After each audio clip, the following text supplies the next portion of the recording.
Good morning student. मैंने आपको पहले पिछली वीडियो में मैंने आपको आसन संबंधी जो विकृतियाँ होती हैं उनके बारे में बताया था।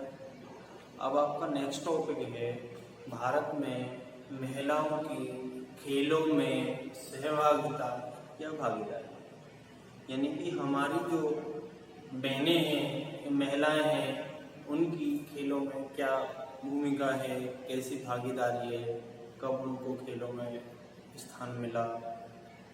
तो प्राचीन समय में महिलाओं को खेलों में भाग नहीं लेने दिया जाता था और यहाँ तक कि आधुनिक ओलंपिक 1896 में भी महिलाओं को खेलों में भाग लेने की अनुमति नहीं थी। किसी भी महिला को प्रथम ओलंपिक में भाग लेने की कोई भी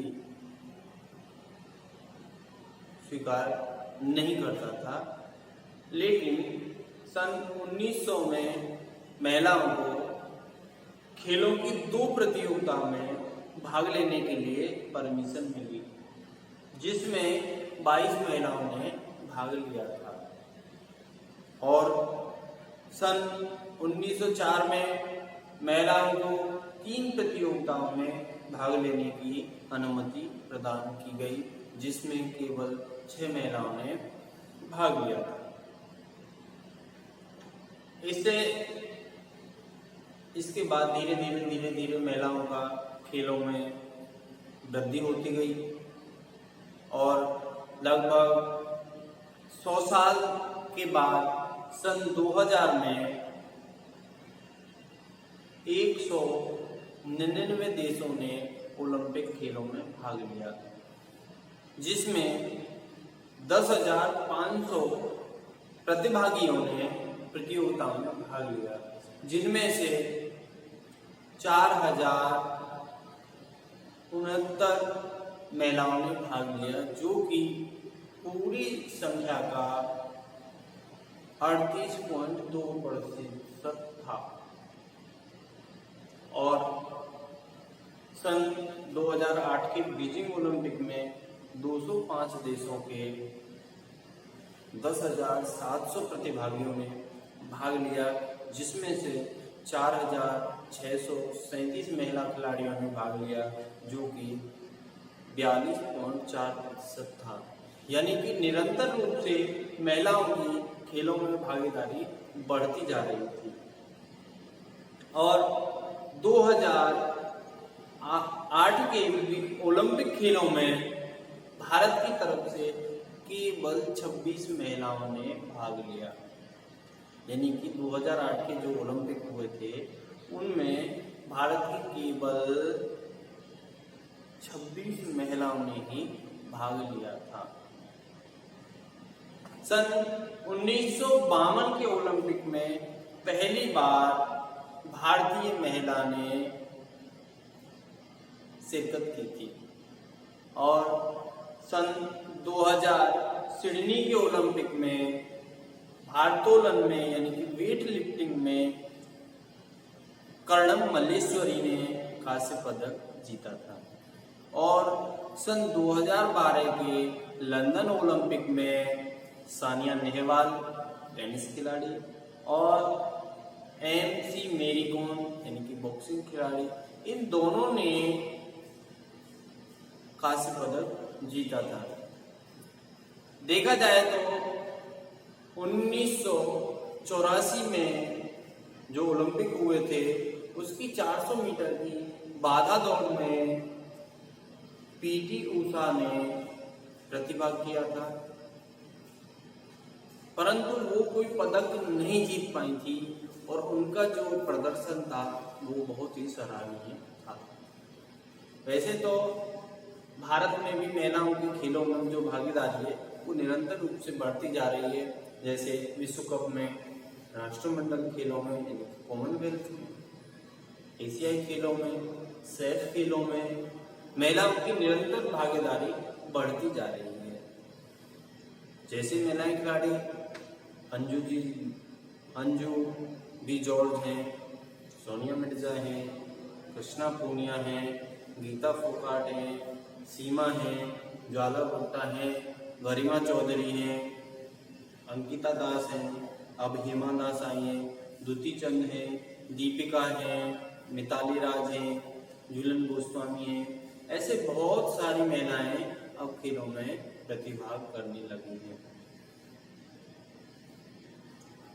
और आप जानते हैं पीटी उषा जो कि 1984 में ओलंपिक में जो खेली थी बाधा दौड़ 400 मीटर में, उनको 2009 में नेशनल ओपन एथलेटिक्स की चैंपियनशिप की जब प्रतियोगिता हो रही थी तो उन पर बहुत भारी कमेंट किए गए थे, भद्दे कमेंट किए गए थे, जिससे उन्होंने नाराज होकर टेलीविजन के जो कैमरे होते हैं उनको तोड़ दिया था, यानी कि उनके ऊपर, और उनको जो रहने के लिए स्थान दिया गया था वो भी ऐसा था कि एक कमरे में 4 से 5 लोगों को ठहराया गया था, जो कि एक खिलाड़ी के लिए ऐसा नहीं होना चाहिए। उसको वातावरण इतना अच्छा मिलना चाहिए जिससे वो अपनी जो प्रतियोगिता है उसमें बिल्कुल अच्छे से रह सके। और महिलाओं के लिए पुरुषों की अपेक्षा बहुत ही कम खेल बजट तथा सुविधाएं प्रदान की जाती हैं। हमारी महिला कबड्डी टीम जो विश्व कप जीत के आई थी उसका टेलीविजन ने, इलेक्ट्रॉनिक प्रिंट मीडिया ने, ये किसी ने भी उनका इतना प्रसारण नहीं किया जितना कि जो पुरुष लोग होते हैं उनका खेल जो जीत के आते हैं उनका जो प्रसारण होता है। महिलाओं को खेलों में अपने भागीदारी में वृद्धि करने के लिए सामाजिक बाधाओं से संघर्ष करना चाहिए और उनके माता पिता, परिवारों, विद्यालयों और महाविद्यालयों, शैक्षणिक संस्थाओं, प्रशंसकों और जो भी और भी लोग हैं उनको अपनी मानसिक सोच को बदलना चाहिए महिलाओं के प्रति। सन 1970 से पहले महिलाओं को खेलों में सहभागिता केवल सीमित स्तर तक थी। उसके बाद धीरे धीरे महिलाओं की जो प्रतिशतता है वो बढ़ती गई। ओलंपिक खेलों में, विश्व कप में, एशियाई खेलों में, राष्ट्रमंडल खेलों में, सैफ खेलों में इनकी जो सहभागिता है वो बढ़ती गई। अब खेलों में महिलाओं की भागीदारी कम होने के कौन कौन से कारण हो सकते हैं वो मैं आपको बताता हूँ। सबसे पहला है कानून की कमी। कानून की कमी है। सन 1972 में संयुक्त राष्ट्र अमेरिका ने एक कानून पारित किया था जिसमें सभी शैक्षणिक संस्थानों को वित्तीय सहायता उपलब्ध कराई थी कि उनको खेलों में, महिलाओं को खेलों में भाग लेने के लिए पुरुषों के समान, यानी कि पुरुषों के समान महिलाओं को भी खेलों में भाग लेना चाहिए। इसके लिए सन 1972 में संयुक्त राष्ट्र अमेरिका ने एक कानून पारित किया था, जो कि हमारे भारतवर्ष में ऐसा नहीं है। महिलाओं के लिए कोई भी कानून नहीं है, नहीं उनके लिए कोई स्पेशल बजट रखा जाता है। दूसरा है समय का अभाव। आप सब जानते हैं कि पुरुषों की अपेक्षा महिलाओं पर काम का ज़्यादा दबाव रहता है। वो ज़्यादातर समय अपने घर के कार्य में व्यस्त रहती हैं, कभी कुछ काम करती हैं, कभी कुछ काम करती हैं, यानी कि पुरुषों की अपेक्षा वो बहुत सारा काम घर का करती हैं, तो उनको समय का अभाव रहता है। तीसरा है खेलों की पुरुष प्रधान संस्कृति।